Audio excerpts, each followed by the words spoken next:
Some women are simply born rich, confident, and naturally magnetic to their desires. Let's be clear, this podcast is not for them.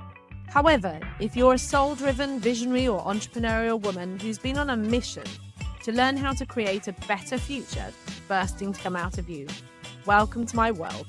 I'm Jo Warwick, and this is Rich, Sexy, and Free.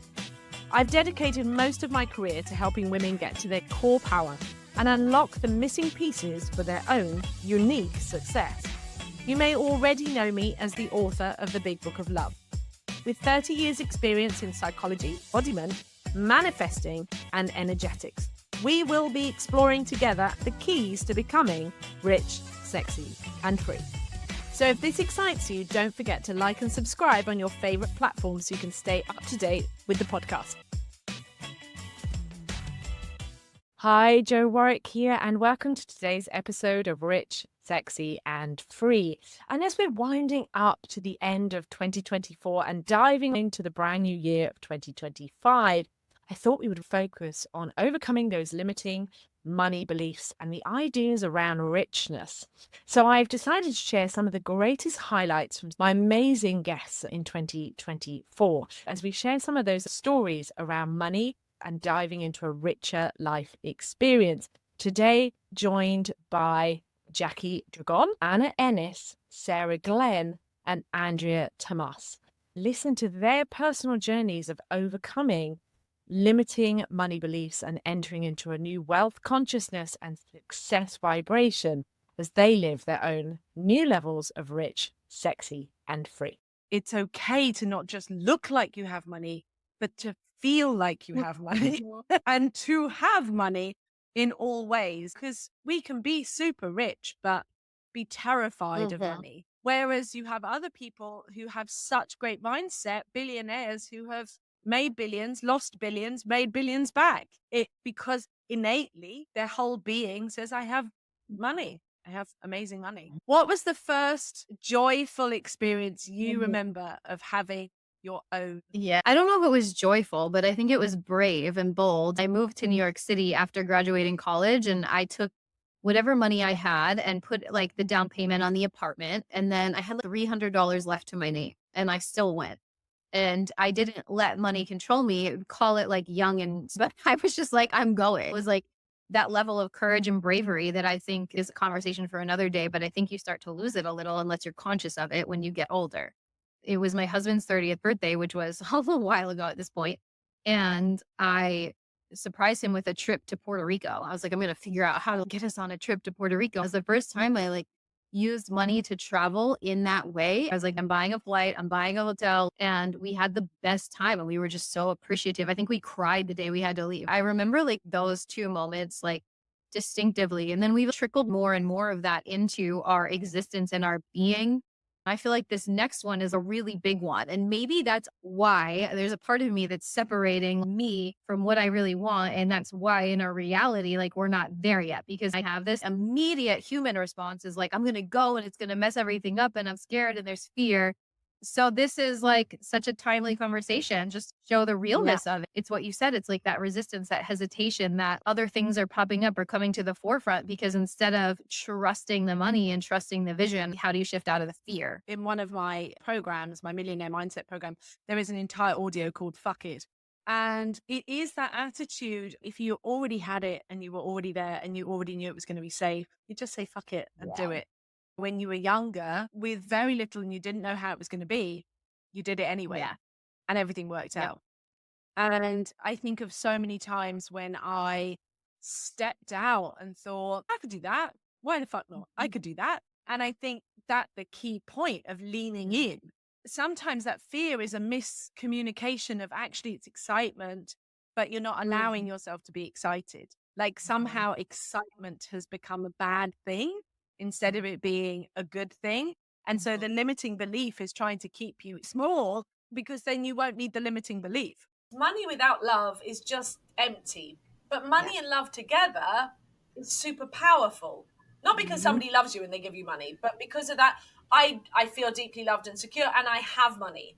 Then you get to play with it. Now, the way I see money, it's creates more choice. It just allows me to say, oh, well, I can go do this XYZ without even considering how Yeah. much it costs.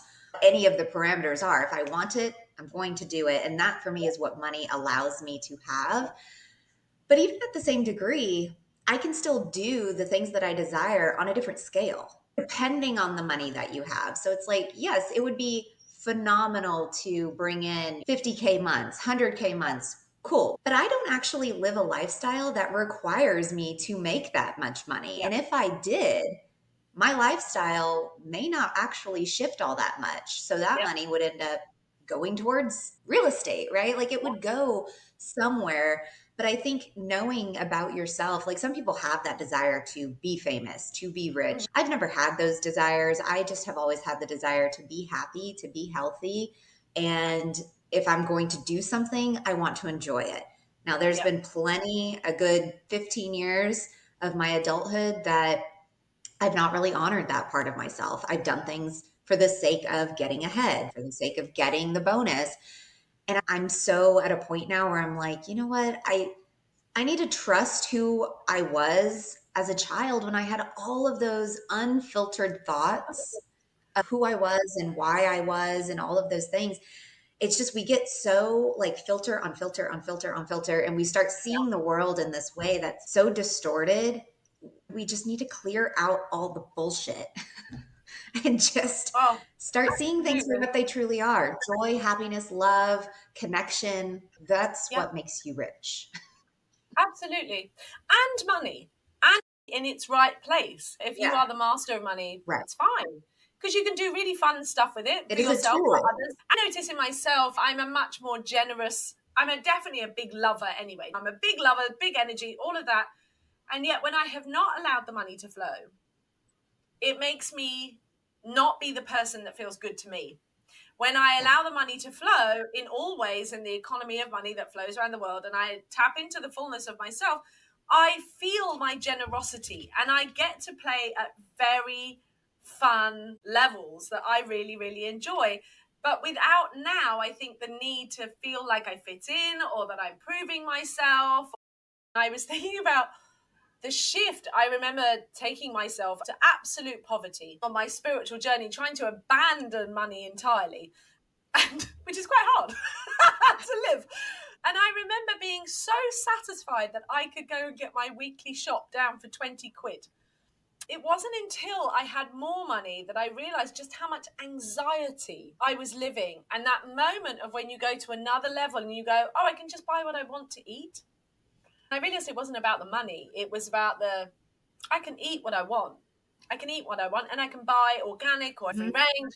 All of those things are not available when you're trying to get everything in at 20 Right. quid a week. I made a lot of really crazy mistakes in my younger years with money. I had bankruptcies, I had credit cards that were overdone, I had a foreclosure. Like I've done all the mistakes that you make with money, and I did it all before 25. So, yeah, you can imagine I went into an environment where I came from no money and then I started making a lot of money, Mhm. and I didn't really have the skills to manage it very well. And so I remember the best thing that ever happened to me was I was 19 years old, and this financial planner came into our company and he was like, "Hey, let me explain this." That's the first time somebody sat down with me and explained Yeah. money, because they don't teach it in our schools, right? And most of our parents didn't really talk about it. So I think my relationship with money was just very weird. It was very weird, and it related very much to my food also. So Yeah. I think right now, even as we currently speak, I'm not there yet. I'm still working on neutrality. I'm not completely neutral yet. And I desire that. And I know it's coming. I know for right now, it feels like I can actually, I'm self aware now and I can discern really well when I'm getting triggered or when things are coming up or when my husband's business is just going crazy right now. And so for me, as money starts coming in, it's like the Costco thing, right? Where I'm like, oh my God, because I remember the days when we couldn't afford a $1,500 bill at Costco. You know what I mean? And so for me, even though we could do that times, my heart is very humble in the fact that I remember every day where I came from, but I also, that's not like a crutch or anything. It's something that just like I hold on to in my heart. And I have these just wild and crazy and wonderful thoughts about money now. It's a beautiful tool for me to give back to the people that I love and that I adore. And we've just gotten to do some cool stuff with money lately. I was so tied to it before, Jo, like so tied to it as a benchmark of success, how much money I had. Yeah. And I know a lot of people struggle with that also in the world of it defined my identity. And I made very clear when I was young to make a lot of it and to have that as my icon. And then as my faith started strengthening and my relationship with God started strengthening, my neutrality of money has definitely come a lot easier than it did in the past. Would you say actually it goes hand in hand? Whereas a lot of people might have programming that says, oh, if I have faith and I have a relationship with God, that I can't have money, which again is total absolute BS. It's just another limiting belief. So do you think they go hand in hand? Is that how you've alchemized from that fear place of holding money? What really has grounded me in the relationship of money that I have right now is I got really clear why I wanted to make money, like, and what the purpose behind it was. And for me, I'm not driven by crazy materialistic things, even though we have some really beautiful things in our life right now. So shifting my relationship with debt, releasing that guilt once again around money and accepting where I'm at. And I'm like, it's time to get my power back and take freaking responsibility for where I'm at. No one is gonna come and save me. No one is gonna do it for me. I'm the only one that can shift it and that can do it. So the shift in the depth in how I do it, and then looking at money as like with so much more light and reminding myself that as long as I am alive, I can make as much money as I want. And this can shift any day. This can shift any moment, especially when you have a business, especially when you're an entrepreneur. Like things can shift from one day to another. So bringing that hope back and that belief that things are shifting. Yes, I love that. And that word hope, for a lot of people, hope does not flow through money. And the hope of change and expansion and abundance. Andreea, this leads us to something so beautiful because you've talked about shame a bit and we've talked about money. And I would like to know, what is something you've alchemized? Yeah, I would say is around my worth. Because I've placed my worth based on how much money I have in my bank account, based of if I am accepted by those around me, and on these external factors. But I would say the last 2 years or so, it was a lot based on how much money I have in my bank account. And I realized that as long as I put my worth on that, I will never feel worthy. Because there is never enough. It's never going to feel enough. Because it's not about the digital numbers we see there in our bank account. It's truly an inside work on truly getting to that knowing that I am worthy. I was born worthy. And I don't need to do anything in order to be worthy. Just by me being here, existing, breathing, sharing my energy with you and everyone else, I am more than enough and I am worthy. And this is, I would say, the biggest thing I've been able to alchemize. And I know that when I tap into this truth and I show up like that into the world, I give others permission to remember who they truly are. Yes, absolutely. And it's just interestingly, I've been doing quite a few interviews for the podcast, and it's something I've heard a lot. But in fact, we are walking miracles. Literally, our bodies are fucking miracles. Walking miracles that science still cannot even comprehend.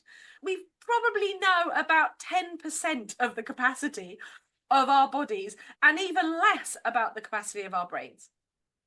We are walking miracles of evolution, spiritual beings having a human experience.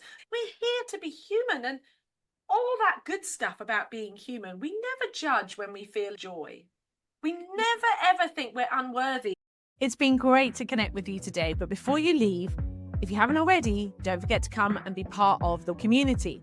And if you want to find out more about how I can help you personally, or check out any of my books, products, or coaching packages, just simply go ahead and visit richsexyandfree.com. And I look forward to seeing you next week on the podcast.